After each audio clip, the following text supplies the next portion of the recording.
fandom? Well, I'm glad you asked. Fandom is your obsession with TV, movies, comics, and books. Fandom is debating whether or not Goku or Superman would win in a fight. Clearly, it's Batman. Fandom is about liking things. Join us weekly on Fandom as we talk about all of that and more. Subscribe at fandompodcast.com. Hello and welcome to Nerd Dome Presents The Contest of Champions. Filling in for regular host Luke Hunsaker, I am guest host Brandon Ushio. Our topic for this episode is all about that feeling that you have when you have to sneeze, and then it goes away before you can sneeze. We're talking about, but in nerd terms, we're talking about which franchise had the most disappointing ending. Star Wars Episode 9 or Game of Thrones Season 8. Our contestants in this episode are Chelsy Bloomfield from Freaky Geeks podcast and occasionally appears as the indecisive Chelsy on the Nerd Dome podcast. Say hello. Sorry, I was muted. Hi. I thought you were going to tell me not to tell you what to do. Yeah, don't actually refer or speak to me directly. Thank you. And that laugh that you hear in the background is Charles Prows, who is the co-owner of the Nerd Store in Nerdlestein, and the co-host of the Nerd Dome podcast, one of the gaggles of geese, herds of cats, or something like that Luke herds at regular intervals. Charles, welcome. Thanks. We're some sort of group of animal that is hard to wrangle. Yes. All right, the way this is going to work is we will give each contestant 3 5-minute segments, and they are going to be talking about their argument. And so they can use all of that 5 minutes, and we're going to do a hard cutoff at 5 minutes. No banking of, or no stealing of time from other rounds. You can bank it though. And if you use 3 minutes, then that means the next round you have 7 minutes to use.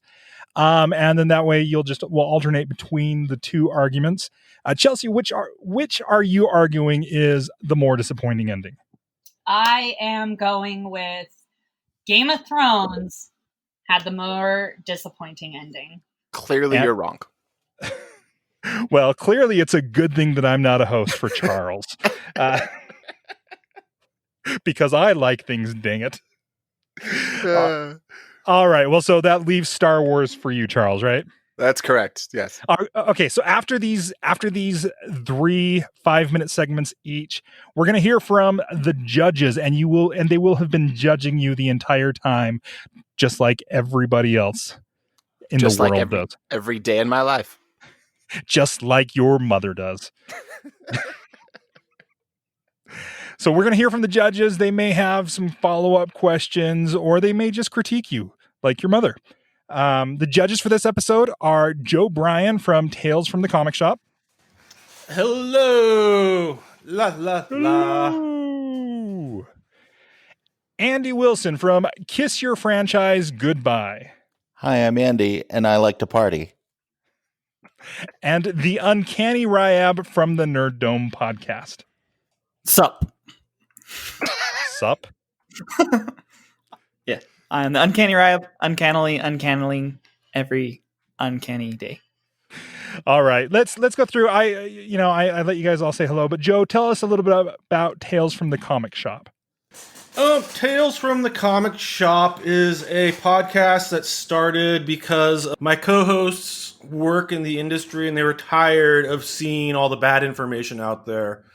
So what we do is we give you a peek behind the counter at what it's really like to run a comic shop, and we interview other people in the industry, and that can range from we've had people who speculate, we've had other LCS owners on, we're going to have some artists on, some writers, some executives, comic journalists, just to really give people an actual idea of what it is to work in the industry instead of listening to all the people from the outside critiquing something that they really don't seem to understand. if that makes So sense. if I told you that I heard that Dark Hawk was going to get his own movie and I read it on We Got This Covered, you would agree with that?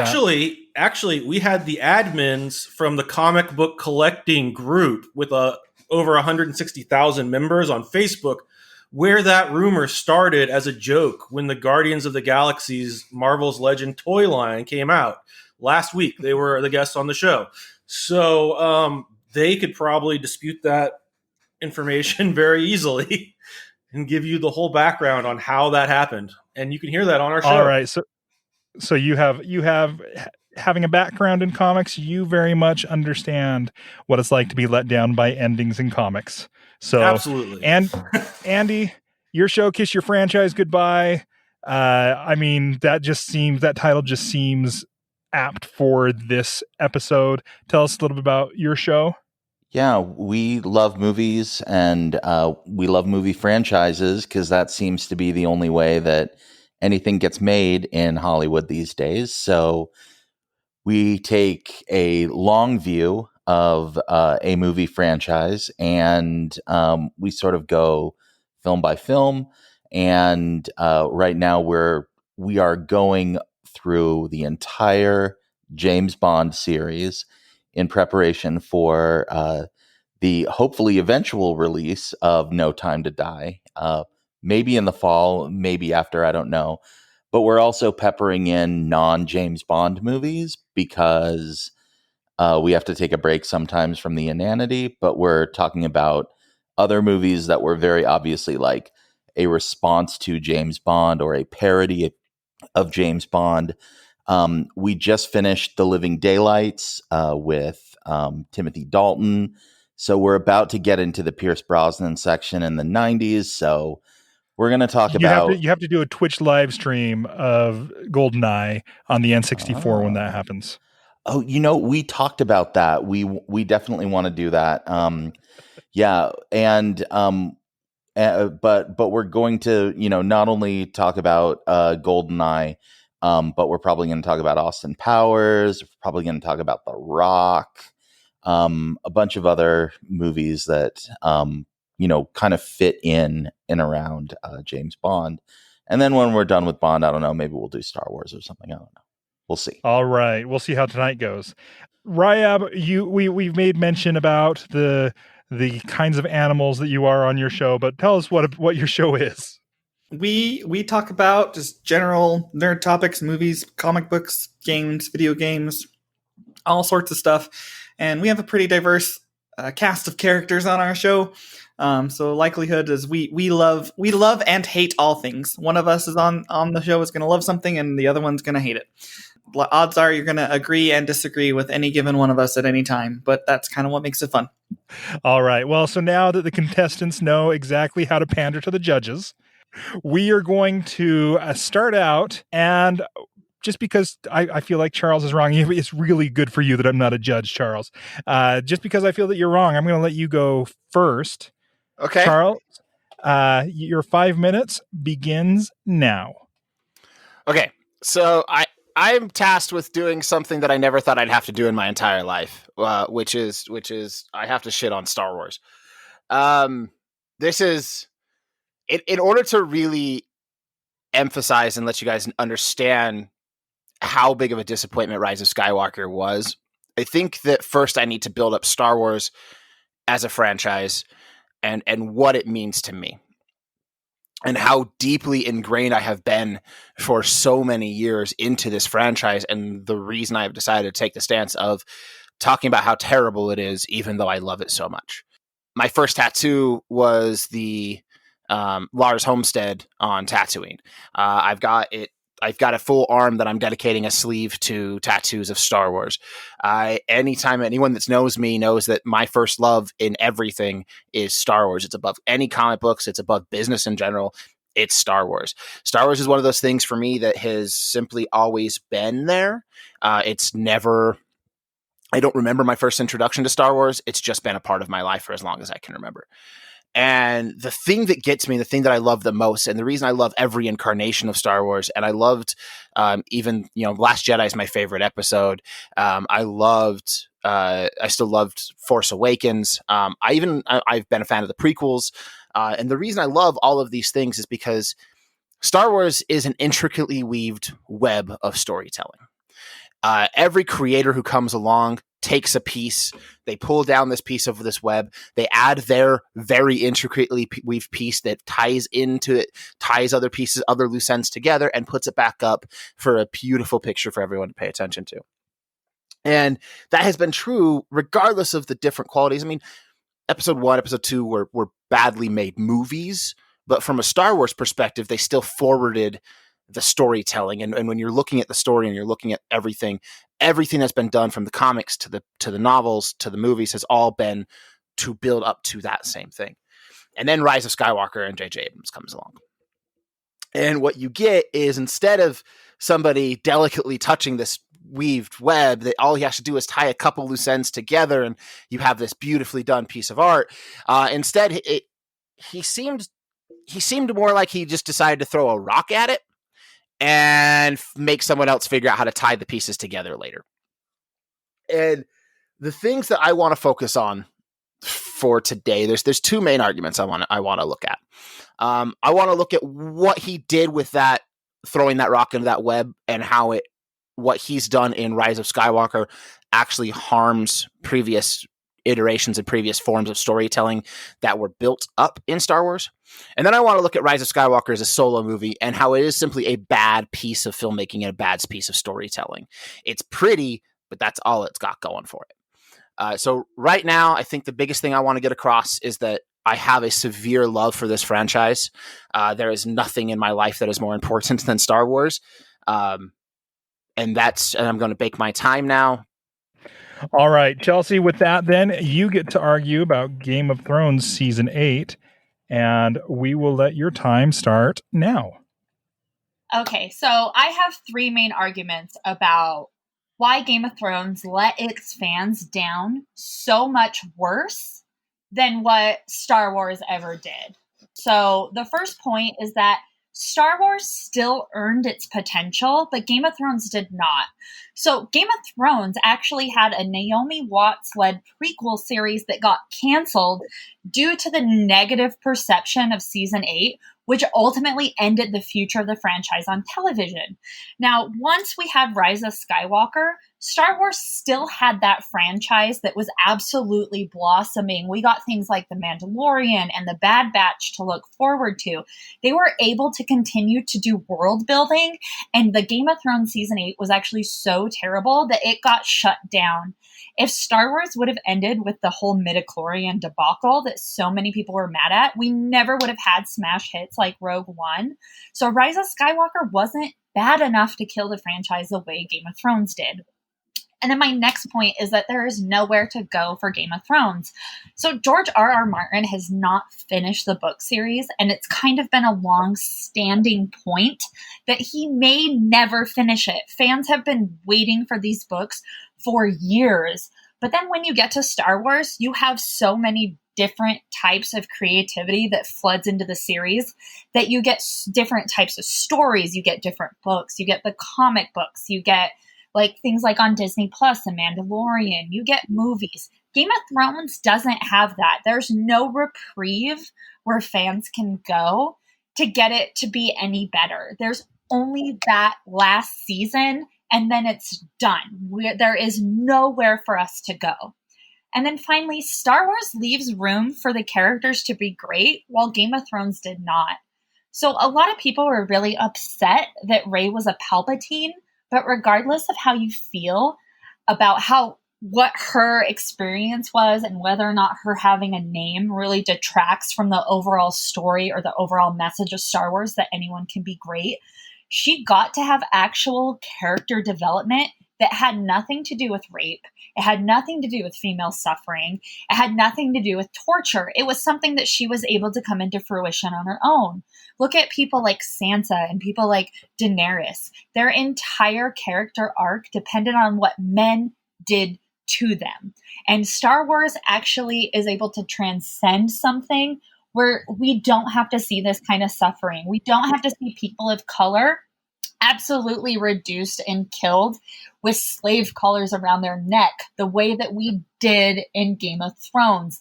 It was so hurtful and absolutely harmful to women and people of color to see how it ended with an entire white cast of women who were raped and men who really got to have the final say. It was an absolute letdown. And then even if you take the main men from the series, Kylo Ren absolutely eclipses Jon Snow. Kylo Ren, from the very, very beginning to the end of the saga, carried that entire series on its back. Jon Snow in season 8 was reduced to a third-party observer who either didn't give a shit about the throne or who only wanted to bang his aunt. We had absolutely no one to root for in Game of Thrones the way that we can in Star Wars, because everybody's character arc was diminished, or we had to root for women who only got to where they were because of the harms that were inflicted to them upon men. Game of Thrones did not have clearly defined villains, ultimately making any reveal above the White Walkers feel 1 minute. And they also abandoned multiple plot lines, destroyed character arcs, and then even scoffed at actual geographical setbacks. So all of this, just plain logic. If you look at Game of Thrones season 8, it is absolutely the worst of the two, regardless of how you feel about Star Wars, regardless of how you feel about Game of Thrones. Look at it on paper. It absolutely failed its fans, and that is why it is the worst of the two franchises. I will bank my time. All right. Well, I hate to break this to you, Chelsy. We are going to have you redo that entire argument because there was a Starbucks cup left in the scene. Oh,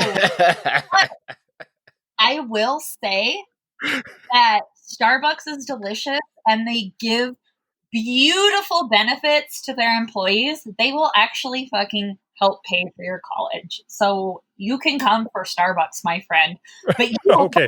All right. We'll leave it. We'll leave it in the scene then, and hopefully nobody will notice. It wasn't my fault. It was an intern who did it. All right. So we are at the end of round 1. Some good arguments have been made, except for Charles. He's wrong.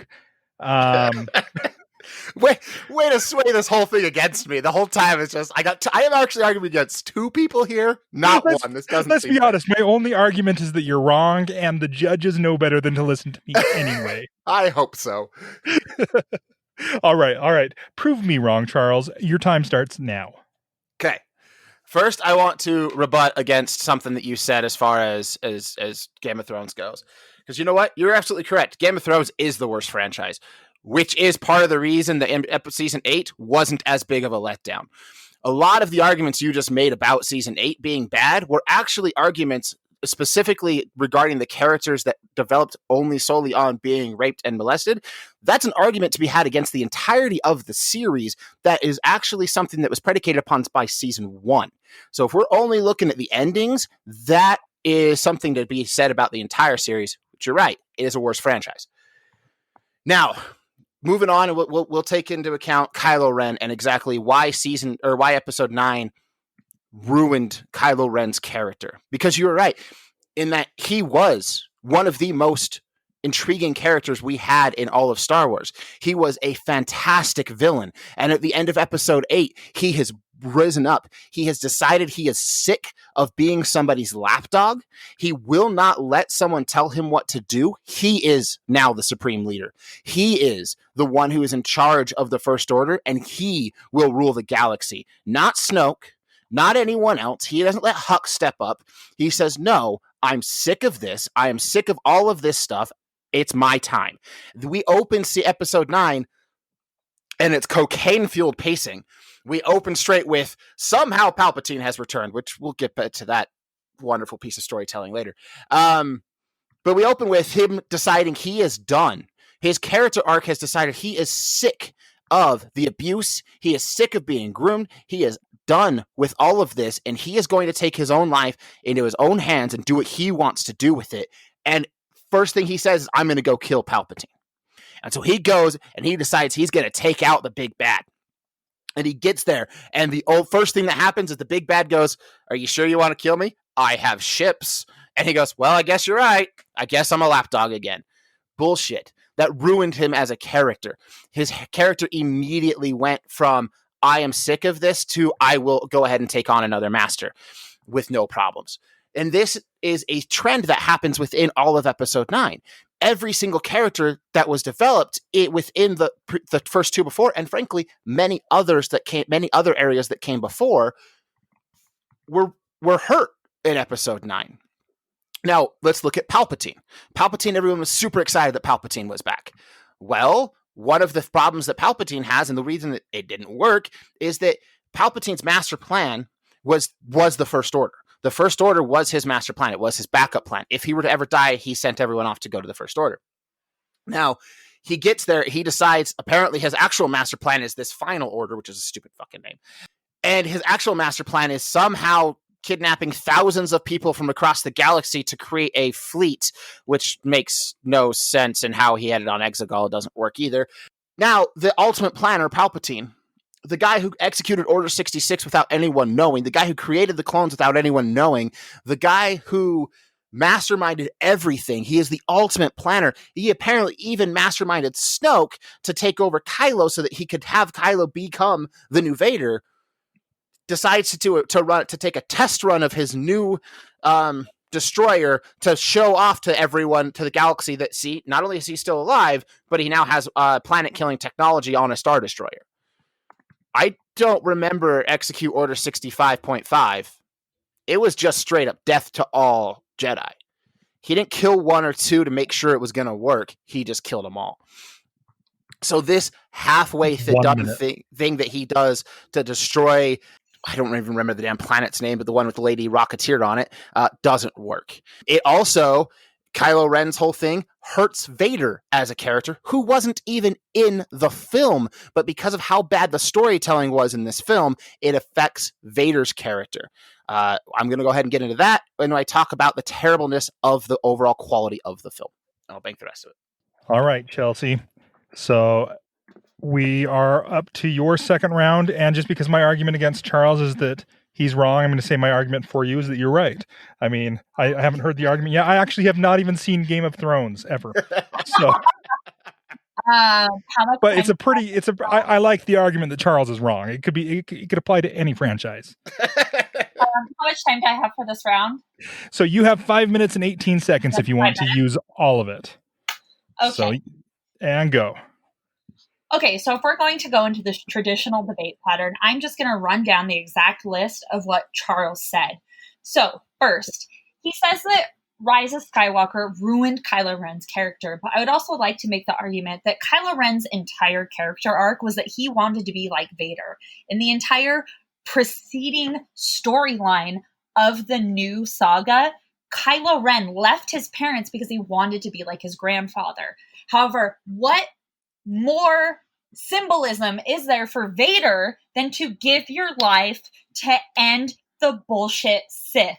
That is exactly what Kylo Ren did. You may not have liked it. You may have felt it was a little short-sighted, but that is exactly what he wanted. That is the ultimate character arc for Kylo Ren, was to give his life by fighting Palpatine to save the next generation of Skywalker, which is exactly what Luke did, or what Luke experienced when Vader gave his life to protect him from Palpatine the first time.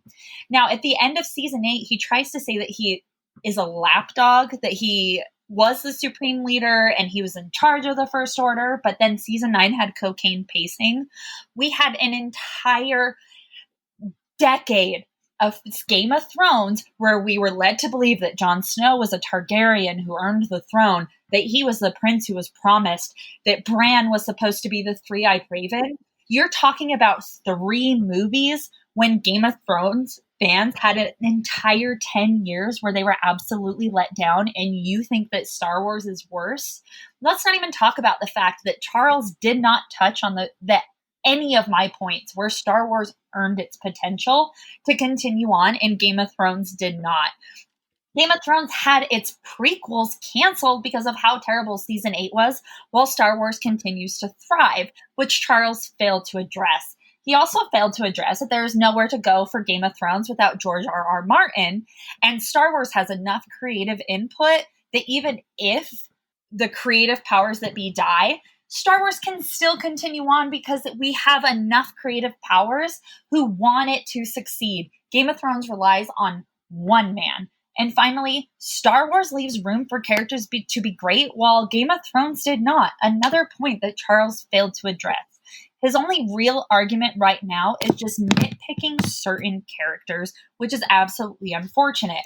But every single character arc in Game of Thrones was let down. You have Daenerys, who went mad in the very last episode. You have Jon, who kills her. You have Sansa, who decides to break off from everything and become the Queen of the North. You have Arya, who just gives the fuck you to her family. None of it made sense. Not one single character was led to their actual potential in Game of Thrones. No matter what you say about Star Wars, you can still be happy for the fact that Rey had a conclusion, that Luke and Leia get to be together in the Force afterlife. There are still moments that make sense in the Star Wars universe, but that is not comparable to Game of Thrones. And also, Star Wars is actually watchable. No matter what you think about that final fight, at least you could fucking see it. We waited years for the White Walkers to come through the wall at Winterfell, and then the entire episode was too dark to even notice anything. Fundamentally, Game of Thrones is worse because you can't see the action, the characters don't make sense, the creators stopped giving a fuck about it. You may not like what J.J. Abrams did to Star Wars, but at least he gave a shit, and at least he tried. He did not just give the middle finger to the entire character arc of what was going on. He tried 1 minute. It was wrapped up. So Game of Thrones absolutely has the worst pacing. It doesn't even make geographical sense. We spent, 4 seasons trying to watch Daenerys get from like Dorne all the way up to King's Landing. But then in the very last season, it takes 2 minutes of an episode, and you want to talk about pacing issues. Everything that could be wrong with Star Wars is 100% encompassed by what Game of Thrones has wrong with it and more. I will bank the rest of my time. Thank you. All right, you've got 7 minutes and 5 seconds. Okay, so we're going to rebut a couple things that you said here. One of the things that you said was that one of the big problems with season 8 was that Jon Snow's character that we were led to believe was a was a Targaryen the whole time. Fuck, I don't remember what it was. I don't know. I haven't seen it. No, he turned out to be a Targaryen. That was actually revealed at the end of season 7, not in season 8, which means that was part of the original pacing. That was a part of the original plan because only season 8 has come after the originally planned books by George R. R. Martin. You also talk about that I haven't mentioned the future expansion possibilities of Star Wars versus Game of Thrones. Well, did you know that Game of Thrones actually has many comics that have all failed because the fan base doesn't care for further expansion?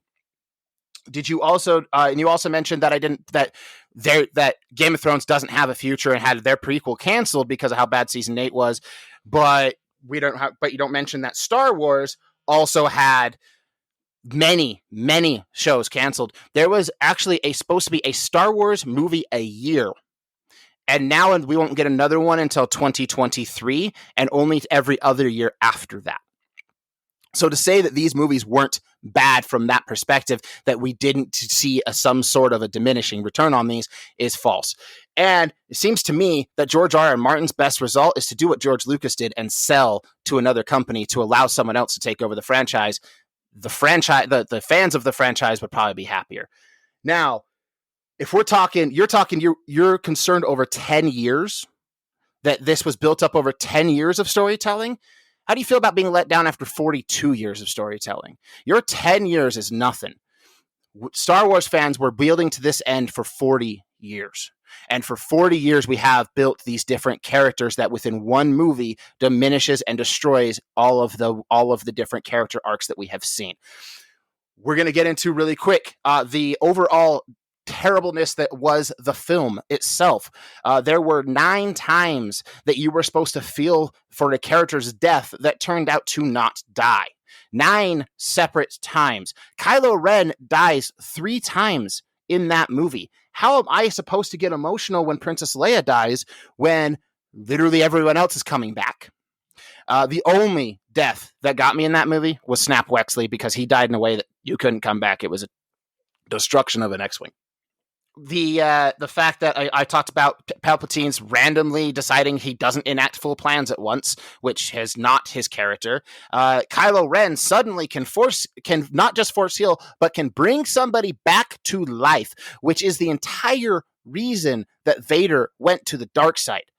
Anakin went to the dark side. Anakin followed in Palpatine's steps and followed what Palpatine said solely to save a life, because he wanted to be able to manipulate life. And it turns out all you have to do is think really, really hard and love someone more. So sorry, Anakin, you just didn't love Padme enough to be able to do this. What about the Sithectomy, as I like to call it? Turns out to cut evil out of someone, you just need to stab them with a lightsaber through the stomach while their mom says their name through the Force, and then force heal them, and then they're fine. That arc of going from from the biggest bad guy we have ever seen in Star Wars to, oh, I'm fine, I'm going to go take on everything and be a good guy now, is complete and utter bullshit, and it all happened within one scene. There was no development, there was no buildup, there was one scene. Now, if we're going to keep talking about the terribleness that was this film, we have things from, like I said, cocaine-filled pacing. But again, let's look at what Star Wars is and what has been laid out. Because when you are wrapping up a series, when you are wrapping up a franchise, you need to follow the rules that were laid out before you, such as TIE fighters do not have hyperdrives. Short-range TIE fighters do not have hyperdrives. But somehow they can follow the Millennium Falcon as it light speed skips. Light speed skipping is not a thing and never has been a thing, because you cannot jump from Atmo to Atmo, and you can't skip like that. That's not how lightspeed has ever worked. As a matter of fact, it has been well documented within Star Wars lore that you have to have lanes in order to, you have hyperspace lanes in order to travel through hyperspace. That there's actually political drama around developing new hyperspace lanes to the Outer Rim for trade use, and now suddenly it just means cool shots. You have overall Star Wars Episode 9. It attacks at the heart of what makes Star Wars Star Wars. It attacks everything that has come before and has left in shatters and in pieces what the rules of the universe that were created before, for other writers and other better creators to come along and have to rebuild. You have to have, when you're making a franchise, when you're finishing these things off, you need to have an understanding of what has come before and ability to follow within those rules. And Abrams proved that he did not have that ability. All right. Well, that gives Chelsy 5 minutes and 45 seconds, and your time begins now. Okay, so I'm going to go ahead and do a rebuttal on what Charles said, and then just go through and reiterate the points that I've already made. So when he was talking about the letdown of Jon Snow being a Targaryen, and he hasn't rewatched the seasons or really knows what he's talking about, which is unfortunate for him and not doing his research. But this whole Targaryen storyline has led up to every single resolution in the books, and it went absolutely nowhere. It was supposed to give Jon Snow a reason to be on the throne, and they did nothing to it. And then as far as future expansion goes, he says that Game of Thrones had comics, ... but that they failed because fans don't care. I don't see how this isn't an exact point for what I'm trying to say. If you look at the Star Wars comics, read Star Wars Darth Vader, read the Doctor comics. They're all thriving because Star Wars fans still care. The franchise is still healthy to where people are going out and they're going to spend their money on the comics. They're going to spend their money on the games. They're going to rewatch episode 9, even if they really hated it. Find a Game of Thrones fan who actually wants to go back and rewatch anything, because 9 or 8 seasons led to absolutely nothing. I would still argue that Star Wars is thriving, especially in comic form. All of the Game of Thrones comics have failed because the fans don't care anymore. They were so let down. Also, he's saying that Star Wars had a lot of shows canceled because they were supposed to have one a year. I'm going to argue that the bonus of that is less saturation. Were fans not arguing that a Star Wars movie every single year was highly disappointing because then we were getting way too much coming out, and then all of a sudden they decide to spread it out and put more time into it, and then it's a bad thing? You can't have it both ways. We don't get any more Game of Thrones. It was so bad. Now we only have to wait another year for Star Wars. I will take what I can get. Also, he's saying that George R. R. Martin should just sell another company to take over the franchise. That is absolutely undermining all of the creation that George R. R. Martin put into the series. And it's very unfortunate that we do have to rely on one man. But that is the downfall of Game of Thrones. Game of Thrones only has one person to control this narrative. At least George Lucas was smart enough to relinquish some control and let people contribute. George R. R. Martin won't do that, and it's just another reason why Game of Thrones is failing. And also he wants to talk about how, Game of Thrones was 10 years of storytelling, which doesn't compare to Star Wars for 40 years. The last I checked, Star Wars does not only highlight the Skywalker saga. We have Rogue One. We have the entire backstory of Han Solo. We have The Mandalorian. We have so many stories that have nothing to do with the Skywalkers. I don't see how 42 years of disappointment relates to one movie. How was it even destroyed? He doesn't really mention anything other than a few nitpicking arguments about some of the characters. So let's go into it. He's saying that Kylo Ren can all of a sudden bring someone back to life, and that was the entire reason Darth Vader went to the dark side, or why Anakin went to the dark side. But why is this not a good point?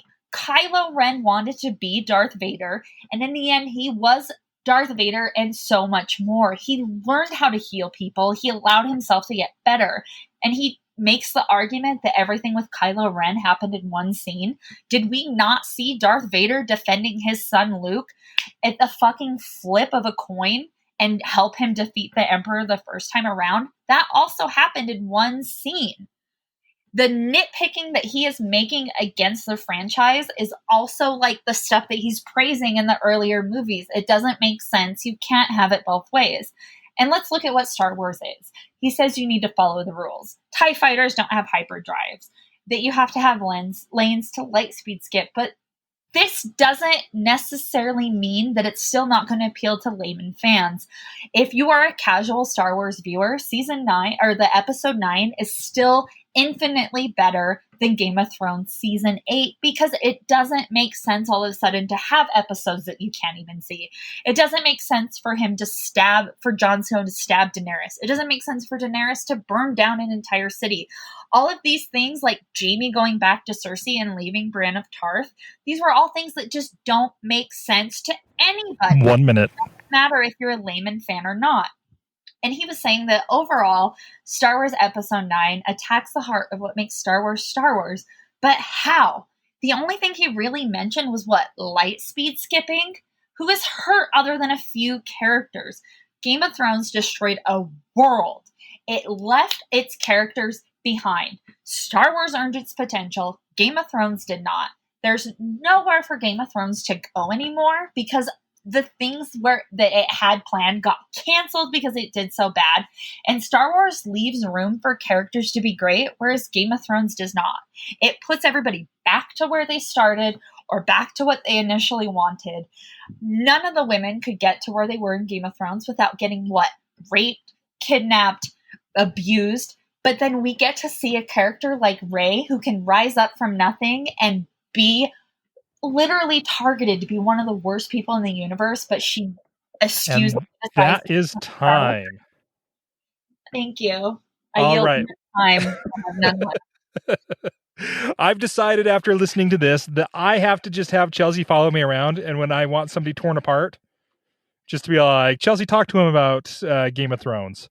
I'm an asshole. So I'll do it. You just tag me on Facebook. I'll argue with anyone about anything. Oh, okay. Well, so now we have heard 3 rounds of arguments about Star Wars Episode 9 and Game of Thrones. Which one was the more disappointing ending to the franchise? So now we're going to hear from the judges. They get to do as their name says and judge or critique or ask some follow-up questions. So why don't we start with Joe? All right. Well, both of you did an excellent job. That was highly entertaining. I appreciate both of you coming on and doing that for us. Charles, I got something I need you to defend here. How in the world can you call Kylo Ren the biggest bad guy in Star Wars history? up until that point, up until episode 9? Because with episode 9, you can't. But up until episode 9, is that what the question is? Yes. Okay. The biggest bad guys in Star Wars history up to this point have been Emperor Palpatine and Lord Vader, correct? Yeah, I think that's pretty indisputable. Okay. And so Vader turns to the light side because of the love of his son. Because of the love for his son. So so he becomes not as bad of a bad guy. And ultimately, we find out from the prequels that he is actually only there because he has been twisted and manipulated. So that's not really that bad of a dude. That's just somebody who's been abused and beat the shit out of. And so that puts Palpatine as being the big bad at that point. So Palpatine versus Kylo Ren. Palpatine's a bad guy. There's no question about that. He manipulated and formed the Empire. He is the one that controlled and got everyone unseated the Senate. But when you get to Kylo Ren and you get to the sheer dark side within Kylo Ren, we hear Luke say that he's never seen something so dark from episode 8. We see him rising up and taking out his master in a way that Vader never could. We see him able to control and actually beat the resistance. He has the resistance on the run more than the rebellion was ever on the run. He has single-handedly destroyed thousands of lives. He has done something that Palpatine was never able to do. He effectively rules the galaxy. He took out the New Republic. He now is the supreme leader of the First Order, who rules the galaxy because there's nothing to defend against him except for what's left on the Millennium Falcon. So yeah, he did what Palpatine was trying to do, but he was successful up until episode 9. All right. I mean, I'm not trying to start another debate here. I just was curious. I just wanted to hear you defend that point. So that's interesting to me. As far as my critique goes, Chelsy, I really liked your argument about nowhere for the series to go. Rey's arc being empowering, that Game of Thrones starting in season, I think 7 and 8, and then leading into 8 particularly, in my opinion, there is no one to root for. You're correct. I mean, everyone's terrible. The development of the characters is just flat out illogical. Charles, I thought you had a very solid rebuttal in round 2 when you said that Game of Thrones is a worse franchise. Palpatine's plan was stupid. You are correct. And then, Chelsy, you came back and attacked Charles' argument very well. The fact that Star Wars is still going and will continue to go on probably forever is a very good point. I found it interesting that you thought Charles was nitpicking character flaws. I kind of felt like attacking creative decisions. I thought you did a very good job of that. So I don't know that I thought that was exactly fair to call that nitpicking. But I do completely agree that all the character arcs failed. The Battle of Winterfell was definitely way too dark. That was another thing that I completely forgot about that. That's how bad it was. It didn't even make an impression on me. Well, let me just tell you, as a tech guy, that makes Xfinity the bad guy. No. This was a conscious decision by the show creators. If you watch the episode, Brandon, it is very clear. On all the tech shows, that's all they were talking about for a couple of days. Oh, the compression artifacts. But that's beside the point. Yeah. At least JJ tried. This is another. I guess that is a valid argument. And then Charles, you had another very strong start to your third round. The fan base doesn't care for expansion. Star Wars and movies have been canceled because of how bad Episode 9 was. I kind of feel like it.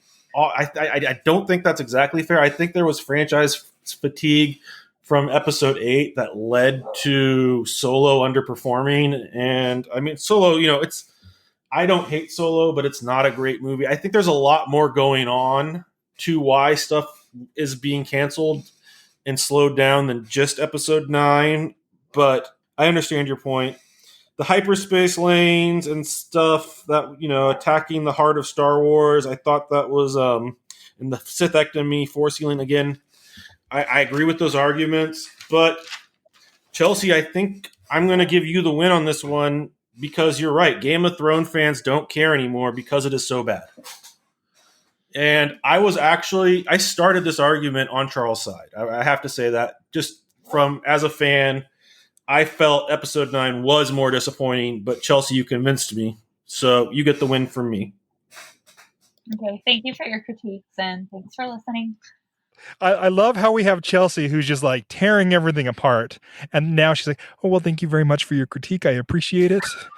I hated it. and I'm upset. Charles. I think we are now at the point of inebriation where things are becoming a little bit more civil. I want to expand that the reason I think it goes to what was the question, and Charles, I think you've very much focused on what was worse and why it was bad, but you didn't focus on why. You didn't tell us why it was disappointing. And Chelsy did an excellent job of illustrating why Game of Thrones was so disappointing. Like, all right, that and makes sense. Andy, let's hear from you. Yeah, great job to both of you. I really enjoyed this. I was also primed to agree with Charles here. I think The Last Jedi is one of the best movies of the last 10 years. And I was incredibly disappointed, as someone who has watched the original Star Wars literally over 1,000 times. Like, I have not revisited Rise of Skywalker since I saw it at a press screening, wrote my review, and I'm like, I'm done with it. I don't need to see it again. So, it remains unwatched for me. It was disappointing. And I think you successfully elucidated a lot of the reasons why. A little sad you didn't bring up my favorite character, Rose Tico, and how she was sadly underutilized. And she was done dirty. Yeah. And she was done definitely terrible. Yeah. So I was very sad about that. So I'm gonna mark you off some points for there. But Chelsy, your arguments were really strong as well, and I think Joe did a great job of, going through all of your individual arguments and where they were good or not. And I spent Sunday nights last spring telling all of my friends to watch Supergirl instead of Game of Thrones because Supergirl was not going to be disappointing. And I remain correct on that point because that season of Supergirl was great. And I stand by that. But here's the problem. I think I want to agree with Charles, like in my heart of hearts, but Chelsy, you made the better arguments. And so I'm going to give this to you. And for style points, Charles, you didn't send me any pictures of you drinking wine. Come on, man. That's, I was thinking about taking one of the beer I was having, but I just didn't feel like that would have been as good as the boxed wine. Okay. Next time. Next time I know. Yeah. Okay. All right. Well, if you ever listen to anything that I do with the Uncanny Ryab, I have this uncanny ability to always make him go last when excellent points have already been made. And so I apologize about that, Ryab. But what I would really like to hear from you now is how I was right by saying that Charles was wrong. Well, Brandon, I just have to say you hosted so well, and your points against Charles. Thank you. I appreciate the feedback. You did turn a judge against me. I have accepted my lot in life in that Nick always goes first and Ryab always goes last. So I did not expect anything less here. Chelsy, I just have to say, you slayed your opening. That was so good. Thank you. You came out of the gate with super passion. Charles's passion builded in Charles, your passion builded in your argument, but Chelsy came out of the gate with the emotion. I really like both of your arguments. For Charles, for you not preparing a wit because I know you didn't. That was really good. I know you're a practiced hand at this argument, but that was still very good and adapting it to the context of counterpointing Chelsy, you did very well. Just not well enough. I guess my opinion doesn't matter because you've already have 2 votes against you. my biggest critique, and you and I have had this argument before as well, but I don't like that you use the expanded universe except for Rise of Skywalker. Like, you use it in everything else, but you never use Rise of Skywalker's expanded universe stuff. So you have to use it all. What expanded universe stuff is explained in Rise of Skywalker? Lots of it. After Rise of Skywalker, they released things to fix. I agree with you. There were story problems. Now that we've all gone against Charles, I can say I do agree with you. There were story problems, but they tried to fix that in the expanded universe, I think, is what you're trying to say, Ryab. Yes, and that does illustrate your point, Charles, in that J.J. Abrams threw a rock in it and expected other people to fix it. Yeah. But you're still using what other people fixed in the other movies as pros for those movies, and not using what they fixed in Rise of Skywalker for pros for that movie, is my complaint. Chelsy, the consolation of extra material that Star Wars has that Game of Thrones does not, on that same line, is resonates with me. That's a big impactful thing for me, because I like all of the material, and you're right, there isn't any good Game of Thrones comics. There isn't anything other than the TV show and the books. So the Telltale video game for Game of Thrones is really good, just to be fair. I didn't like it. Okay, fair enough. I'm wrong, I guess. No, you're fine. I didn't point against Joe. And I totally forgot about that until you just mentioned it, and then I realized, oh, I hate that game. But your passion carried your argument so well, Chelsy. And one of my favorite things that your argument is that how geography played such an important part, and they just threw it out of the window at the end. Especially my favorite thing is the faster than light ravens that they developed in the last season. To get messages back and forth was the thing that drove me. So yeah, I was inclined to agree with Chelsy in the beginning, and I still agree with Chelsy. Yeah. Okay, now that I've lost, I want to point out two things that won't sway the judges. The comic series ended and was canceled before season 8 even aired, so it wasn't because of season 8. Mm-hmm. Also, I failed that last argument because I got a phone call from my store. Oh. I do want to say thank you, judges, for voting for me. Also, Charles, you know that I love and respect you. You're one of my heroes in the fact that you own a business, the business comic stores, and that you're always so kind and caring, and you are one of the best people I know. And I think that the only reason that I got this round was just because Star Wars is so amazing.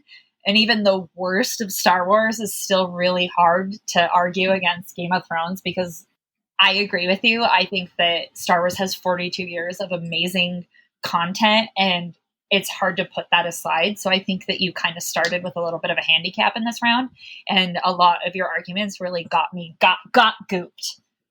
So I definitely appreciate you, and I was very proud to go against you in this round, and I was proud to send out my arguments to all of you judges. I respect you all, and I hold you in the highest esteem in my heart. Thank you. Well, we can all also agree that, well, all of us except for Charles, that just like checking your bank account, Game of Thrones season 8 is always disappointing. So we are. So let's wrap this up. Charles, where can people find you, your stuff, your store, all of that fun stuff? I'm at the Nerd Store inside Valley Fair Mall in West Valley City, Utah. Come on down. We have some website stuffs. There's 3 websites. So go to nerdstoreutah.com to check us out there. Also, co-host over on Nerd Dome Podcast when I decide to actually show up for an episode, and Wasatch Comic Con whenever COVID goes away and we can start doing fun things again. All right, Chelsy, how about you?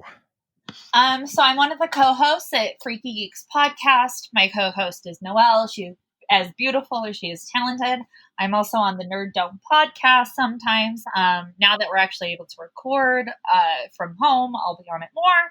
I run Utah's Graphic Novel Book Club, and I also write for Bleeding Cool. And I also love my dog Puffin. Thank you. And I also love Box Wine. I also love Ryan. I love all of you. I love Andy. I love Joe. I love Brandon. I just really love everybody. And that's so now we're at the part of the Box Wine where you just love everything. Okay, I got it. Got it. All right, Joe, where can people find your stuff? You can find me over at Tales from the Comic Shop. We are on pretty much every major podcast hosting site. Yeah, that's about it right now. All right, Andy, how about you? Yeah, search for Kiss Your Franchise Goodbye on pretty much any major podcasting platform, Spotify, Apple. We're on all of them. Come check out our Facebook group. We hang out a lot in there, and I post a lot of polls and things like that and discussions about the episodes. Would love to hear from you and tell us what you think. You can also find me writing over at Bleeding Cool every once in a while, where I'm also writing about the James Bond films and sometimes about TV and other things, and also occasionally over at Graphic Policy. So check out all of those places. All right, Ryab. You can find me as well on the Nerd Dome podcast. Check us out on Facebook and any podcatcher you use, wherever fine podcasts are found. All of us are also part of the GNN, the Geek Nerd Network. So you can find us all there as well, all of our respective shows. All right, I'm Brandon. I have been the fill-in host for Luke Hunsaker. I am from the show Fandom at fandompodcast.com, where we just talk about all the fun fandom things, and we just like things. We just talk about the things that we like, which is pretty much everything. So find all of these shows and more over at geeknerdnetwork.com. We have updating players for each of our shows there. All right, so until next time, I guess all I have to say is, until next time, may the fandom be with you. This show is part of the Geek Nerd Network. Find more shows like it at geeknerdnetwork.com. This is GNN. They're saying that President Truman has no knowledge of any secret project by this government that would give substance to the existence of such objects. Ross also said that both the Air Force and the Navy deny that such objects exist. Hey, I'm Chelsy, and I'm the battle cry of 1,000 angry Branch Davidians. And hey, what's up? My name's Noelle, and I am the ghost of Bill Cooper. And we have a podcast called Freaky Geeks, where you can hear us scream about birds not being real. And Stan Lee being the real-life inspiration for the little girl backwards crab walking down the stairs in The Exorcist. Find us on all social media and listen to episodes anywhere podcasts are heard.